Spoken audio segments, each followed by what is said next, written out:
Nosotros vamos a continuar con el programa porque el Bitcoin atraviesa un momento de alta volatilidad. Tras haber alcanzado un máximo histórico cercano a los $126.000 en 2025, hoy se ubica muy por debajo de ese nivel. La caída coincide con retrocesos en la bolsa estadounidense, fíjense, y por un escenario global marcado por incertidumbre económica y tensiones geopolíticas que hemos abordado durante esta mañana. En este contexto se suma un nuevo factor de inquietud, el anuncio del investigador on-chain SatXBT, quien adelantó que revelará un caso de uso de información privilegiada dentro de la industria cripto. Su advertencia reactivó los temores en el mercado y volvió a instalar la pregunta sobre un posible crash final. ¿Qué pasará sobre esto? Estamos con Franco Martínez, influencer y economista, y voy inmediatamente a preguntar, ¿qué está pasando y por qué ha bajado? ¿Cómo estás? Bien, ¿y tú nuevamente? Gracias por la invitación. Ya mira, la historia de Bitcoin en general ha sido súper turbulenta. Ha tenido bajas mucho más grandes de las que estamos viendo ahora. Ahora ha bajado casi un 50% de los máximos. ¿Cómo me acerco aquí? Sí. Ha bajado casi 50% de los máximos que fueron hace un año, más o menos, por ahí. Y yo diría que siempre aparecen este tipo de noticias. Siempre aparece o un exchange, que un exchange es como una corredora de bolsa de criptomonedas, por así decirlo, que comete algún fraude, que siempre pasa algo. Es un activo bastante nuevo, del 2008, 2009 más o menos, y es muy como susceptible a este tipo de noticias. Pasa algún fraude, pasa alguna información privilegiada, se cae algún exchange muy grande y tiende a caer mucho. Pero lo que ha pasado históricamente es que después de todas estas grandes caídas, que ahora vamos casi 50%, en el pasado han habido algunas del 70 y 80%, se tiende a recuperar. No es onda vayan a comprar, se va a recuperar, va a volver al precio de antes. Puede pasar, obviamente, aquí nadie tiene la bolita de cristal para decir como sí, va a volver a subir a 120.000 el Bitcoin, pero por lo menos históricamente siempre lo ha hecho. Pero no estamos en el peor momento entonces. No, para nada. ¿No? Si comparamos, siempre hay una estadística que si uno analiza de aquí a 5 años, de aquí a 6 años para atrás, si uno compró y se olvidó, nadie ha perdido plata en Bitcoin. Porque históricamente ha subido. Subió mucho el año pasado, ahora cayó un poquito harto, 50%. Uno puede decir como no, es caleta. Uno que está acostumbrado a un depósito a plazo que da un 4%. Las acciones que en promedio suben un 10% anual y que caiga 50% suena muchísimo. Y algunos dicen, no, esto puede ser estafa. Pero en activos nuevos, altamente riesgosos como son las criptomonedas, no es tan anormal que baje 50%. Ya ha pasado varias veces en la historia. ¿Ya existe una relación entre lo que está pasando en Estados Unidos, la caída de la bolsa y la caída del valor del Bitcoin? Hay que entender que los mercados, las bolsas, criptomonedas, depósitos a plazo, al final, todas las inversiones están correlacionadas, ya sea mucho o poco. Al final, cuando hablamos de acciones que son altamente riesgosos y criptomonedas que son más riesgosas incluso que las acciones, están correlacionadas porque al final es plata que se va moviendo de un lado al otro. Si la gente tiene miedo a nivel mundial por temas geopolíticos que aumentan la incertidumbre y caen las acciones, por ejemplo, también caerían las criptomonedas porque son instrumentos altamente riesgosos. No son lo mismo. Las acciones están detrás de empresas, que es tangibles, que se puede tocar, que genera utilidad. Las criptomonedas no. Las criptomonedas son más confianza. Si todos confían en algo va a subir porque van a querer comprar. Pero lo que tienen como de similitud las acciones y las criptomonedas que son instrumentos riesgosos. Pero no, entonces ahí no se cumpliría esta como promesa, pseudo promesa de las criptomonedas que era como más alternativo, que funcionaba de una manera más alternativa, Sí. ¿no? Las criptomonedas nacen con eso de ser independientes, no tener un banco central, no tener un gobierno, ser al final descentralizado. Ese es el término que ocupan en las criptomonedas, que son entes como descentralizados que la comunidad las lleva. Parten con ese, obviamente, pero al introducirse y al crecer tanto y estar dentro del mercado, por desgracia se van correlacionando. Si uno ve el S&P 500, que son las 500 empresas más grandes de Estados Unidos, versus el Bitcoin, por ejemplo, ve las gráficas, tienen muchos parecidos en muchos periodos. A veces salen más noticias ligadas a las criptomonedas y se mueven las criptomonedas más solo, otras veces a las acciones del S&P 500 y se mueve al final como más separado del Bitcoin, por ejemplo. Pero si uno analiza en los últimos años, están muy correlacionados el S&P 500 con el Bitcoin y las criptomonedas en general. Porque cuando uno habla de Bitcoin es una criptomoneda, pero las criptomonedas en sí son miles. Bitcoin es la más grande, la primera. A veces uno tiende, no sé, me pasa a la gente más mayor que dice, hoy quiero comprar unos Bitcoin. Y trata de decir quiero comprar criptomonedas, pero como que los relaciona y no es tan así.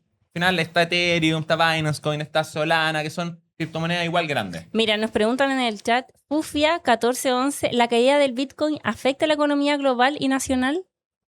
En teoría no debería afectar, pero hay tantos bancos, tantos gestores de inversión, tantas empresas que están comprando Bitcoin y criptomonedas que sí, una caída de Bitcoin sí podría afectar la economía mundial. Ya, y si Y eso es una estupidez si uno lo piensa, porque al final es una criptomoneda ya una inversión más, pero tantas empresas, gobiernos están metiendo... El Salvador, por ejemplo. Si Bitcoin cae El Salvador, pero se destroza. Al final hay una empresa que se llama MicroStrategy también, que invirtió mucho en criptomonedas y si uno ve el gráfico hoy día, el valor ha caído un 70-80%, porque al final invirtieron en un activo riesgoso que cayó un 50% y eso termina afectando a mucho ahora. Antes no hubiese pasado nada, pero hoy día están todos metidos en cripto. Ya, pero entonces, dado ese mismo análisis, si mejora el clima mundial y hay menos incertidumbre política, ¿debería mejorar también la... Debería mejorar, debería tranquilizarse un poquito por lo menos eso. Pero aquí hay que entender otra cosa también. Hoy día tenemos la renta variable, que son acciones, criptomonedas, tenemos la renta fija, que es como lo más tranquilito, y tenemos el oro, por ejemplo. Cuando todo está tranquilo, todos se van a la renta variable, obviamente, porque hay poca incertidumbre, la renta variable debería subir. Cuando empiezan a haber problemas, la gente empieza a vender renta variable y se puede ir a la renta fija para estar tranquilo o al oro como activo refugio. Y la gente se va moviendo de uno al otro. Hoy día que hay incertidumbre, vemos que obviamente están vendiendo cripto, están vendiendo renta variable, se están yendo al oro que está casi en máximo histórico, se están yendo a la renta fija porque es algo que uno sabe cuánto va a ganar. Y como tú decías, pues cuando se empieza como a tranquilizar todo entre comillas, lo que debería pasar, la gente vende renta fija, debería vender oro obviamente si todo está más tranquilo, y ahí empieza como el flujo nuevamente de dinero a renta variable a cripto. Al final se va moviendo de un bolsillo al otro esta cuestión. ¿Y esta revelación de uso de información privilegiada no afectaría?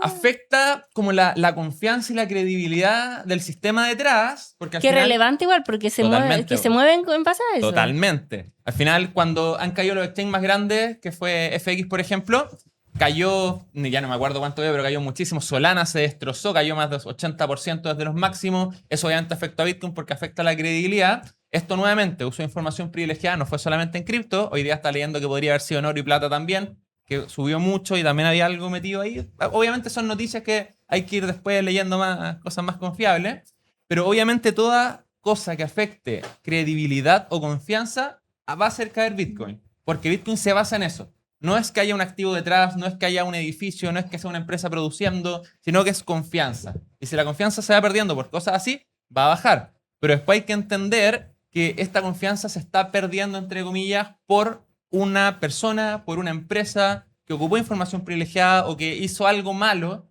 pero esto igual no afecta al corazón de Bitcoin, que es la descentralización, porque sigue siendo descentralizado.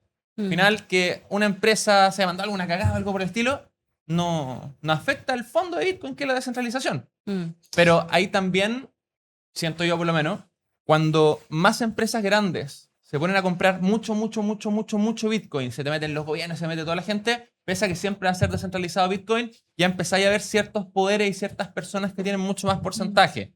Y eso igual puede ser malo, porque imagínate, no sé, El Salvador o MicroStrategy, personas que tienen muchos Bitcoin, se ponen a vender, van a hacer caer el precio y obviamente eso genera desconfianza, porque todas estas caídas de 40-50% generan desconfianza, sobre todo en la gente nueva. Imagínate alguien compró en 120.000 y hoy día están 67. Obviamente va a decir, Bitcoin es una estafa, perdió un 40 o un 50%, y a todos alrededor me empezaron a decir, no, esta cuestión es una estafa, perdió un 40%, perdió un 50%, sin entender el trasfondo de Bitcoin real, y lo vieron solamente como especulación o inversión.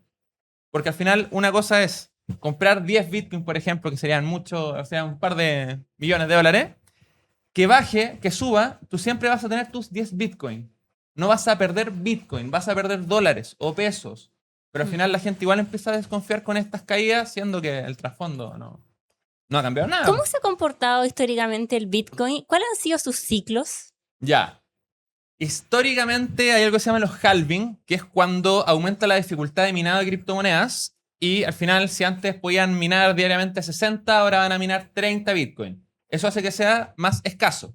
Obviamente si se van creando menos Bitcoin cada vez es más escaso y se ha dado que los ciclos van de la mano con los halving. Cada 4 años más o menos el halving. Y se ha dado que si uno ve la gráfica, los ciclos van más o menos, tiene como microciclos dentro igual, pero va de la mano muy de la mano con los... Va de la mano, muy de la mano, estoy clarito.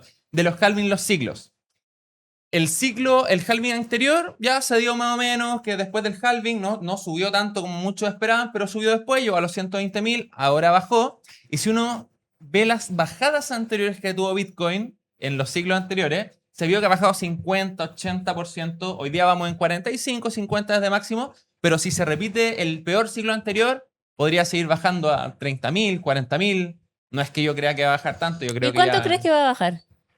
No tengo la bolita de cristal. No, pero yo creo que 60.000 ya fue, que es lo que llegó hace un par de semanas, días, sí, un par de semanas. Yo compré cercano a 60.000, compré como a 62.000, no Bitcoin, las que están un poquito más abajo, Ethereum, Solana, pero no sé si baje mucho más que eso. Ya tocó 60.000, volvió a rebotar un poquito y ese fue como por ahora el piso. ¿Y si baja mucho después no puede subir mucho? ¿O Sí, si puede subir sí? mucho, perfectamente. Como Perfecta. No sabemos cuándo, no sabemos, ese es el tema. Si exactamente. subiéramos cuándo, vendemos, nos metemos a crédito, compramos. Al final, esa es la dificultad. Por eso se dice que las criptomonedas, al igual que las acciones, son activos de muy largo plazo, porque son muy riesgosos. Y si alguien compra cripto hoy día, para 5 años, para 10 años, siempre digo, las cripto para los nietos, ¿no? Aquí no hay que jugar al que tiene la bola de cristal, compro hoy día Bitcoin a 67, que está a 68, y espero que suba a 120, vendo, no sabemos si va a subir a Pero el 120. Bitcoin ya como que se consolidó. Para mí sí, pero todavía sigue siendo un activo que tiene menos de 20 años, un activo más o menos nuevo. ¿Cuándo un activo como que se consolida? ¿Cuándo? No hay como una teoría ni como algo que te diga así como, no, mira, un activo pasa en 30, 40 años se consolida. Si uno ve como consolidación de activos, podría ser cuando sea menos volátil, no cuando baje un 50% en un par de semanas y después te suba otro 50%. Ahí se podría consolidar cuando baja la volatilidad. ¿Y cuál es el rango de volatilidad como aceptable que uno diga, ya así, como... Ya, que ahí uno al final va separando los distintos activos que existen. Al final la renta fija, poco volátil. Si uno se mete un depósito a plazo, obviamente no va a perder plata. Después tenemos los fondos mutuos de renta fija, que esos sí son un poquito más volátiles porque van cambiando valor de mercado día a día. Después ya nos saltamos al tiro, hay cosas entre medio, pero saltamos al tiro las acciones, que eso ya es mucho más volátil. Pues no sé, el S&P 500, por ejemplo, que son las 500 más grandes de Estados Unidos, puede bajar un 30%, un 40% de una crisis.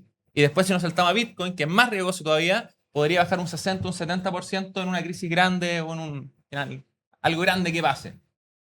Eso es lo normal hoy día de volatilidad. Pero si el Bitcoin se empieza a establecer más, entran más actores relevantes que están entrando, podría parecerse quizá un poquito más las acciones y no ver de nuevo un 80% de caída como lo vimos en el pasado, sino quizá un 50%, que sigue siendo caleta para mucha gente. Si alguien hoy día, no sé, tenía 10 millones, los metió a Bitcoin pensando que iba a ganar de abajo un 50%, no creo que esa persona esté muy feliz perdiendo 5 millones. Y a mucha gente le ha pasado eso con la última caída.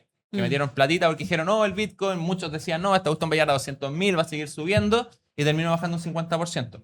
Por eso hay que entender que cada inversión tiene su plazo. Criptomonedas, acciones, para mí son más de 3 o más de 5 años por lo menos. El que ha invertido en 5 años no ha perdido plata en Bitcoin. Pero hay que entender eso antes de meterse. No meterse algo, no sé, me voy a casar en 3 meses más, meto la plata en Bitcoin, después me quedo sin matrimonio. Probablemente. Porque no sabemos qué va a pasar de aquí a 1, de aquí a 3 meses. Eso lo hay que entender. Cada inversión tiene su plazo. No es que uno pueda meter a cualquier cosa porque... De hecho, la clásica pregunta, ¿cuál es la mejor inversión del momento? No existe. Al final, hay mejores inversiones para bajo riesgo o corto plazo, hay mejores inversiones para largo plazo, pero la mejor inversión de por sí no existe. Porque Depende cada uno es distinto claro. también. Pues tú quizás tienes un perfil de riesgo muy distinto al mío, acá los chiquillos también. Como que... ¿Las mujeres invierten poco en Bitcoin? Sí, generalmente las mujeres son menos riesgosas que los hombres. En acciones invierten menos, sean más como renta fija, más moderado.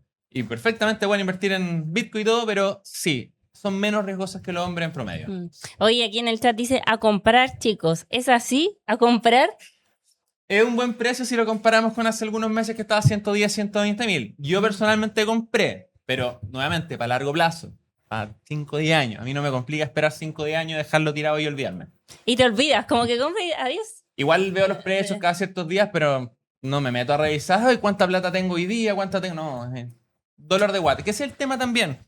Si uno va a estar metido viendo todos los días los precios y un día baja 10% y mueve la guata, otro día baja 10 y mueve la guata de nuevo, la vaya a pasar mal. Mejor no meterse en instrumentos de inversión riesgosos, siendo que uno la va a pasar mal mirando todos los días.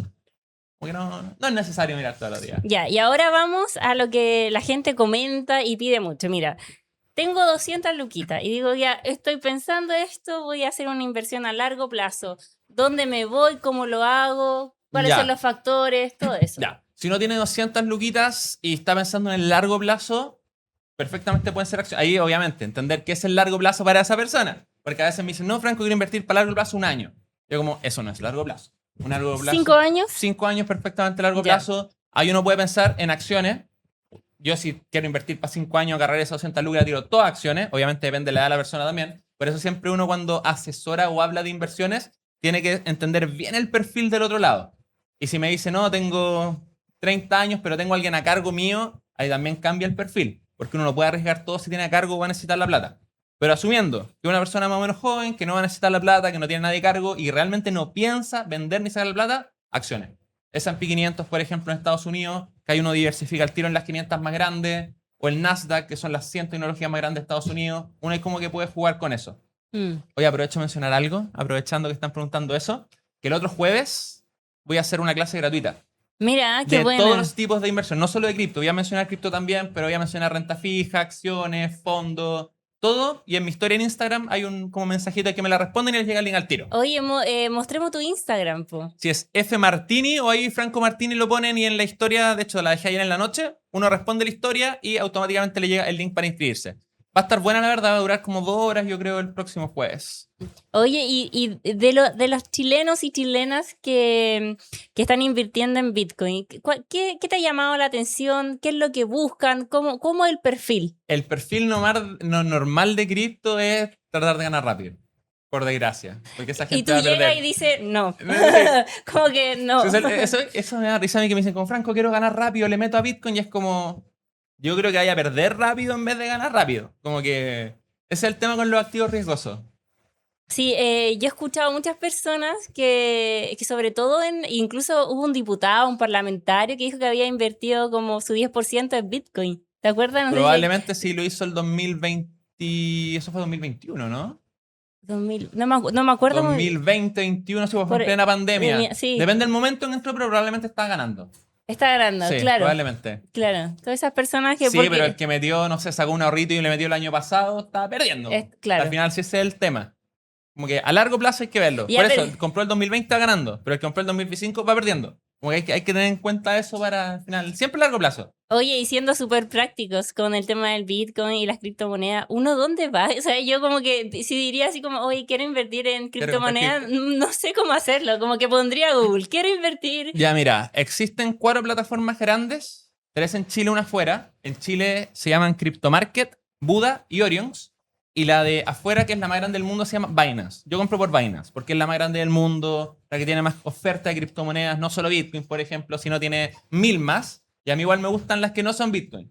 Porque Bitcoin siento que puede subir sí, pero las que están más abajo pueden subir mucho más. Como bajar mucho más también. Al final, si Bitcoin es riesgoso, las que están abajo son mucho más riesgosas. Y eso es lo que me gusta a mí, pensando que todavía soy joven, puedo invertir hasta 20, 30 ¿Te años gusta el más. riesgo? Me gusta el riesgo.